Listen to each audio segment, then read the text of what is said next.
শীতের রাতে শুধু খাওয়া দাওয়াই ভালো লাগে। হ্যালো এভরিওয়ান, আসসালামু আলাইকুম। তো ভাবলাম কি খাবো কি করব, তো হঠাৎ ওরা বলতেছিল, ওর বাবা বলতেছিল মুরগি কষা করো আর গমের আটা দিয়ে রুটি বানাও। তো তাই করলাম, মুরগি নামিয়ে ভিজে কেটে নিলাম। এখন মুরগিটাকে ভালোভাবে কষিয়ে রান্না করব।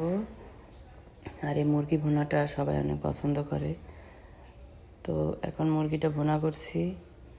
তো পরিবারের সবাই, তারা ভাতের চেয়ে বেশি রুটি পছন্দ করে। তাদের 2 বেলা রুটি আর খিচুড়ি দিলে ভাত না হলেও চলে। তো এই জন্য কী করব, তারা যা খেতে চায় সেটাই রান্না করি। আর শীতের দিনে এমনিও ভাত খেতে ভালো লাগে না, রাত্রে রুটি হলেই মজা হয়। তো ওর বাবা বলছিল অনেক মজা হয়েছে খেয়ে, রান্নাটা খুবই দারুণ হয়েছে, টেস্ট হয়েছে।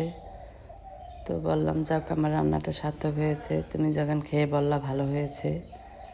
তো রান্নাবান্না করলে খেয়ে যদি কেউ প্রশংসা করে, সত্যি অনেক ভালো লাগে, মনে চায় যে আবারও রান্না করে খাওয়াই। তো এই জন্য রান্না করার খাওয়ার আগ্রহটা আরও বেড়ে যায়।